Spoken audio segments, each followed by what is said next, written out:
On today's Laguna Woods Stories, we meet a funny lady and an animator.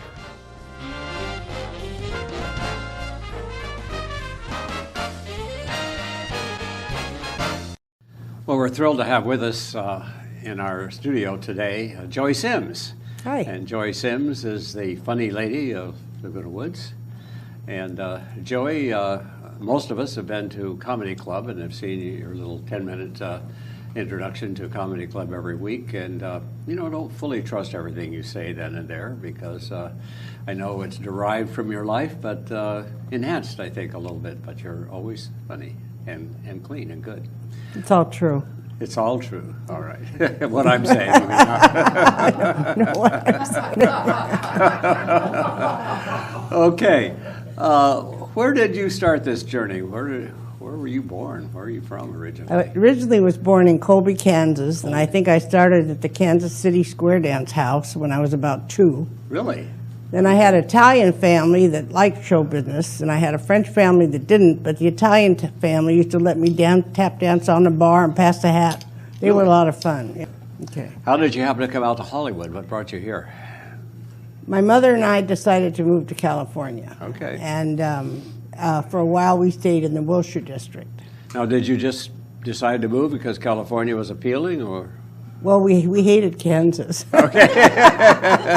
Fortunately, this is not going to be aired in Kansas. So I'm sorry, but we were happy to come to California. I came when I was 13, and Okay. I love it here. How did you get involved in showbiz? After I came here, I was a singer and a tap dancer. Okay. And so I would enter talent contests. There was all kinds of contests, like Rocket to Stardom. I danced on Al Jarvis for 6 weeks. Really? I danced and entertained on Dick Clark. No kidding. I even sang with the Spade Cooley Band at the Long Beach Pier. No kidding. So Wow. I stayed real busy trying to do what little I could, and then I got married. Okay. Why does that bring a laugh? It slowed me down a lot. Yeah. Well, there was a gong show somewhere in the midst of all of this. Yeah, that I did with him. He was a very conservative architect, and he used to say to me, "Can't you just stay home like other people?" Because I even took my daughter on that show, and we won because we did an impersonation and a song of Carol Burnett's. Oh, okay. Yeah, we did Queen of the House to King of the Road. You ended up being a single mom and eventually single grandma, and you started a group. I ended up inheriting a grandchild when I was 45 and just gotten single. And I was in real estate. She hated it. It was either hold the baby or read the multiple book. Nobody was crazy about that. So I turned my customers into a store called Chez Joey in Laguna Niguel that I ran for 17 years, a boutique. And let's see, what was the question? Well, you started a group because it was difficult to raise a child at that age. Right. Especially with no financial help and being single. So I started a group called Grandparents as Parents that had already started in Los Angeles, but they had none here. So you And it started was a wonderful. local chapter of Started that. a local chapter. We And that- met in Irvine. We had a therapist. And there were so many grandchildren being raised by grandparents at that time. And Wow. we would help each other. We had picnics and we had weekly therapy. And it was wonderful. And even after I got out, when my granddaughter got older, they're still going. Wow. There are 67 chapters here in Orange County. Here, just in Orange County? Yes. Wow, so you started that? Started the chapter here. I did television in San Clemente to get members. Uh-huh. And then my therapist was from Irvine, and we advertised there. And grandmothers just came out of the woodwork. Some working on their second or third go-around on a grandkid in those days. So you've had some difficulties in your life. It hasn't all been chuckles. Usually that's how comedians are. I was wondering, comedy, I think, often comes out of difficulties. I think so too, yeah. Because, it's better than killing yourself, make people laugh. So. When did you first become aware that you could make people laugh? Probably when I was 3 or 4 years old. Really? I really do think you're born with it. You know, I went to the Improv, and I worked at the Improv even, but I went to the Improv and took lessons and found out that you can learn how to do it. You can learn rhythm and setup and punch and all that, but it comes from inside. But if it's not, if you don't have that funny bone inborn. That's right. I think it's inborn. Yeah. Wow. And out of life circumstances too. Now you talked about starting this grandparents group, but you've started some things here at Laguna Woods Village. Yeah, when I first came here 17 years ago, I started with Jim Schaefer, TGIF. There were 3 of us that started it, and I was doing publicity and trying to get entertainment. The only entertainment that was in this whole Laguna Woods was a little lady that was quite old, and called the Dalton Gang. And she played the piano, and another couple of people would sit in. It was not easy to listen to nor dance. So I would go around to the hotels and the places and draft the comedy for TGIF. And there actually were 4 of us that started Now, it. TGIF doesn't have a comedy segment now. No, it never was comedy. It was hire bands and dance. Oh, okay. That's what it always was. And there was a lot of objection in this town at first. You know, like if Harry goes to those Friday night cocktail parties, he's going to be a danger on the road. This was in the Globe. And she wrote back, he wrote back and said, if you don't like my Friday night parties, keep your car off the sidewalk. And there was a lot of back and forth because they didn't think we were ready to have a 2-hour cocktail party and dance. Right. And I think it's one of the greatest clubs here. And it's grown. We're like 280 now. Right. So you've been involved in that since the beginning, and also the Comedy Club. How did that come about? Well, the Comedy Club was just limping along 14 years ago, and they were getting a few people out of the audience to tell jokes. Sometimes they were dirty, and they didn't go over because they were dirty, or the guy told such a long one he had to ask his wife, what was that punchline, Elsie? It was pretty amateurish. And my friend Jordan started it, and he was getting older and didn't want to do it anymore. And I thought, you know, my whole life, I've worked in nightclubs, you know, on the Strip, I told you. I wanted to have my own nightclub, and I thought, well, here's the opportunity. Right. And so now we're up to 380, 400, 450. We do quite well now. I've noticed you have to get there early to You have to get there get early. a seat. And I think part of the charm is that they bring their food. Right. And they dine and wine with their best friends for an hour, and it's a monthly thing, like for a family. Right. And we have our bartender that all the funds go back to GRF, which is good because I don't want the responsibility. So we just have bartenders for an hour and a half, but it's a fun evening, and it's only $5 now for guests and $10 for non-guests or for non-members. Non-members. I think that's going to go. Non-residents. I think that's going to go up. But it's a fun night. Everybody looks forward to it. Yeah, You sure get a lot of bang for your buck. Indeed, for $5 you get a good Professional. I'm professional, and the people I hire are way more professional usually. I mean, we get them off of cruise ships, and they're good. And you to get me. coffee and cake. And $300 brownies afterward. Yes, you do. I have to have a talk with them because they all think they can have a go bag. That's not the way we do it. We give all of our profits to Meals on Wheels. Florence Sylvester does fantastic things for the community. Most people aren't even aware of how much they do. And so I like the leftover cookies and brownies to go to the fire department or to Florence Sylvester. If there are any leftovers. But these people are fast. How do you find good, clean but funny comedians to bring in? You have to know where to go. I've gotten some from the Upper Room in Mission Viejo, which is a church venue for comedians, and there's actually some clean ones at the Improv if you weed them out. And we tell them it's PG-13, and so they have. If they're not good, they have a hard time sticking to that. But so far I think because I know so many, and it's word of mouth, and that makes it easier to hire them. And Over the fact time, we you charity, get to know Yeah. the good comedians. Just finding good, funny, clean comedian must be a big job. It is a big job, and you know, the clubs are the most important thing here. And somebody got up at the GRF meeting and said, you know, the clubs are run by us. And like, I have 20 volunteers, counting my board, that that work hard to set up that room. And anyway, it's wonderful, and it's the people that do it. Now, you do a, what is it, about a 10-minute monologue? Sometimes 15, depending on what I've written, and then the song is always 3 or 4. Yeah. Well, tell us about this fascination with Bill Bailey, by the way. When I was a little kid, I sang Bill Bailey. I was very young. I don't know when it was published, but I remember it was the first song I ever sang.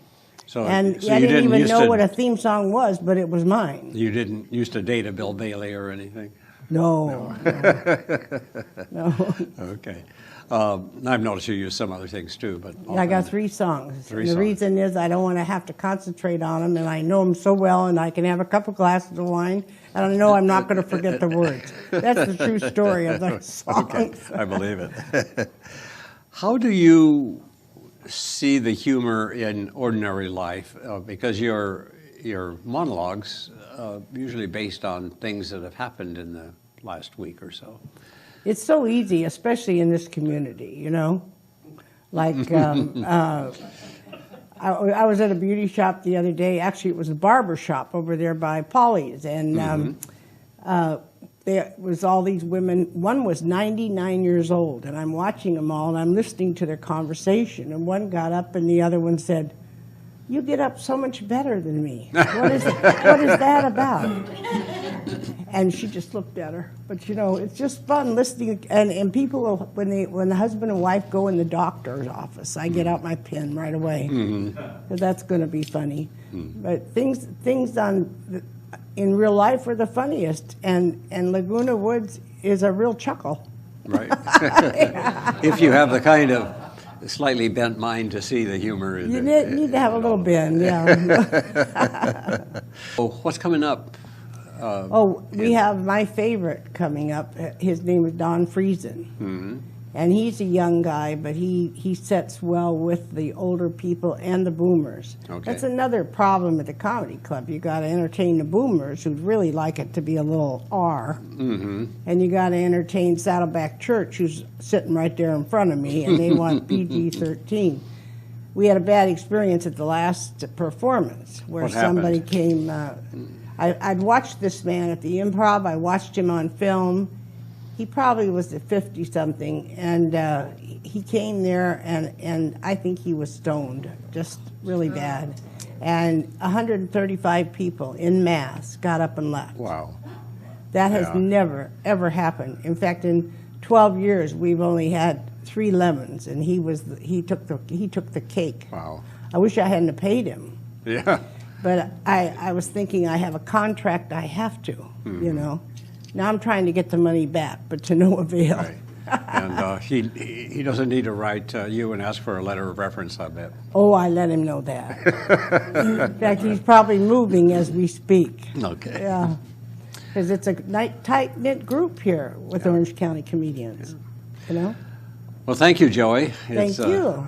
I always enjoy a comedy club, and I've enjoyed having you on the show today. So Thank you. thanks for your time. Thank you. Nice to be here. Well, we're delighted to have in studio Cindy Whitney. And Cindy, you're a familiar face here on TV6 because you do your own show, Discovering Laguna Woods. And that's on when?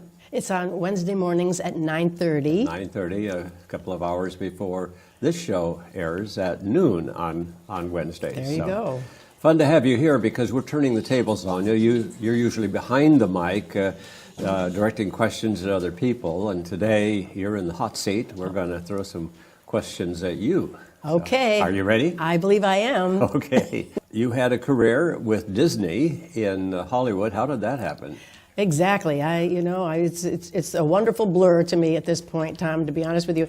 I came out here in 1979. I had a 6-year-old son. I was a single mom and just threw everything in the car and decided to move out here and took a chance. Enough of that cold weather. All of that, and just thought new horizons. Yeah. And had some art experience and some art training. So I right away started working at a Saturday morning cartoon house where they make. I worked on Fat Albert and Heckle and Jekyll and Flash Gordon and all of the Saturday morning.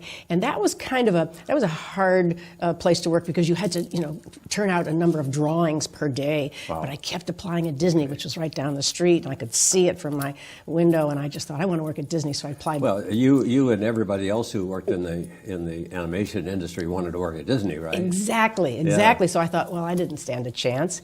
But sure enough, after the 4th time, I think maybe they took pity on me, but they gave me a chance in their training program, Right. and that was it. Well, your first impressions of getting to Disney were what? Well, since I had worked in traditional jobs, I worked in retail and so forth.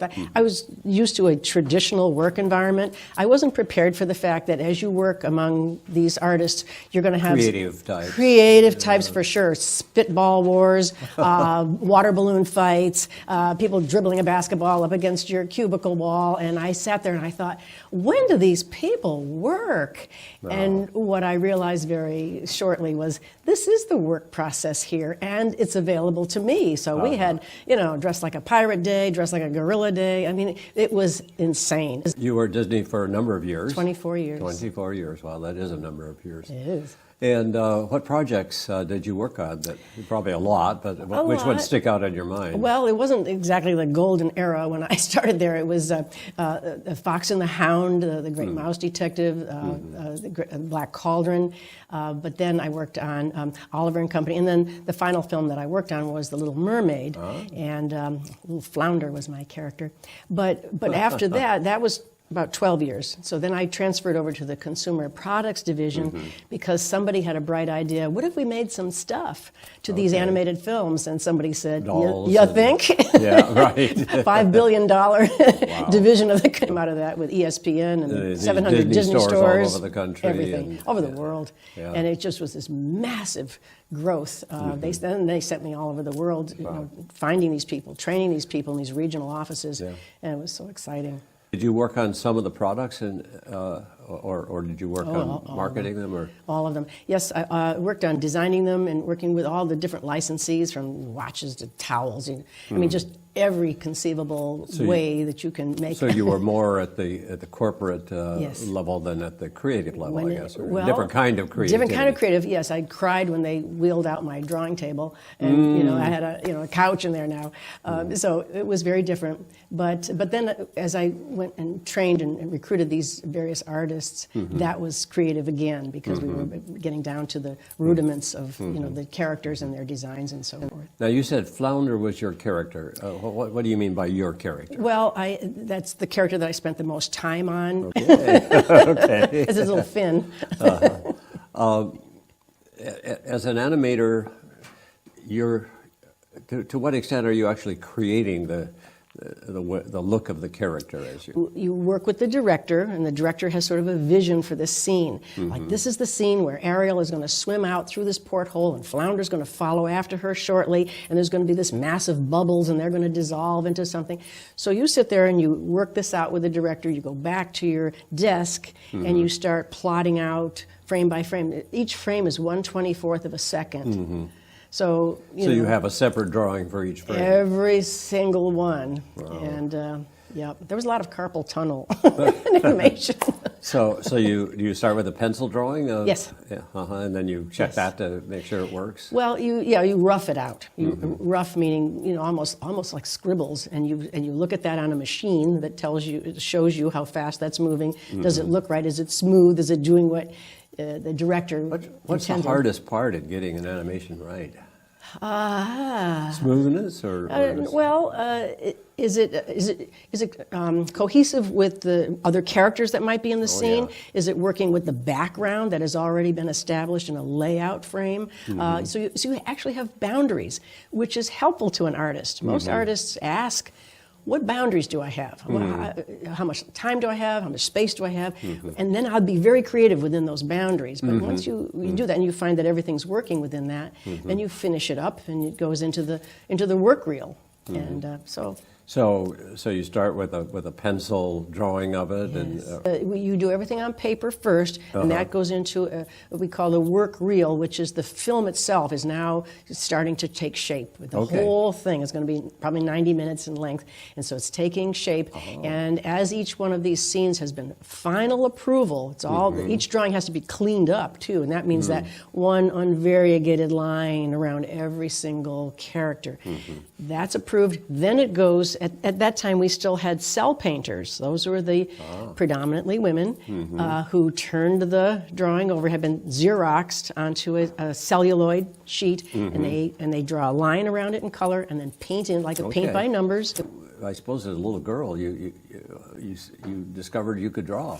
How did that come about? I lived in a rural part of Massachusetts, and I had a little tree house out. I truly did a tree house out in the woods, and I would watch forest animals. I mean, what could be more appropriate to working at Disney?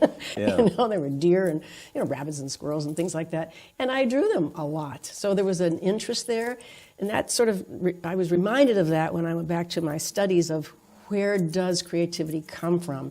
It's a nurturing environment. Often there will be a supportive other, a parent or a teacher, but an environment that allows you to connect to these things and to draw them. So I think that was important to me. Having had experience drawing real animals, that prepared you well to draw the fictional animals. Exactly. And then you, as an artist at Disney or anywhere, you have to go to the zoo constantly. You have to draw human people, drawing from life, and drawing animals, because their articulated forms are very important for you to understand how they move and sit and walk and so forth. Now you have to make them talk and laugh, which is... Did it occur to you that you might want to someday work in animation?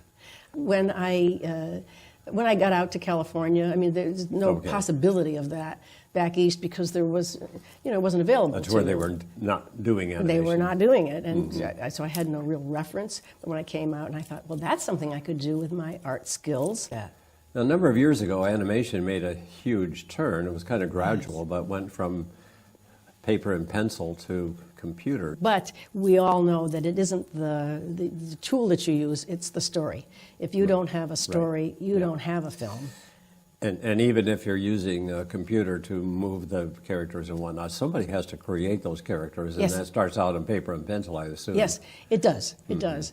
Yes, and they have to be appealing. They have to, have certain qualities. We work with cultural anthropologists and others who help us understand, what children relate to in a good character, in an evil character. No kidding. And there's a lot of that goes into. That's pretty serious stuff. Well, it is because you want to make these characters resonate with children. If you've ever seen Monsters, Inc., the little girl, I mean, she's the most endearing character ever, with the big fluffy monsters, and there's a lot of and Pixar was great because every time they had a success, they had Toy Story 1 and 2, and they worked with hard surfaced characters because they hadn't learned how to do flesh or hair yet, and so the success of Toy Story gave them the technology that they could now make. They did Bug's Life, again, hard surfaced exoskeletal characters.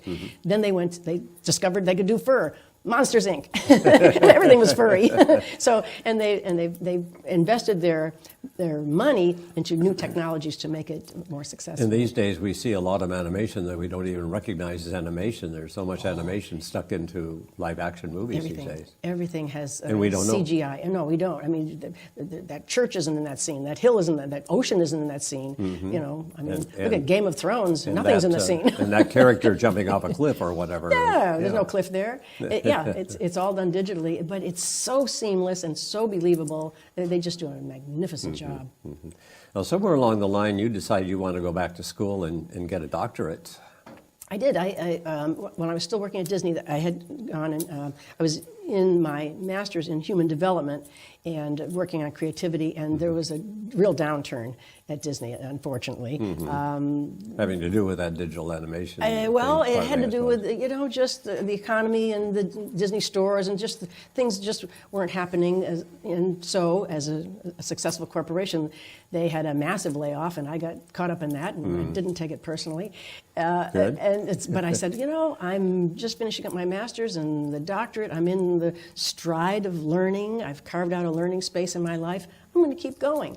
So I completed my doctorate in human and organizational systems, and I studied a lot about creativity. My doctoral dissertation was on creativity and job loss. So it was very cathartic. Once again, Yes, do what you know. Our fellow's life, or in this case, doctoral studies all of life. That's right. sometimes, yeah.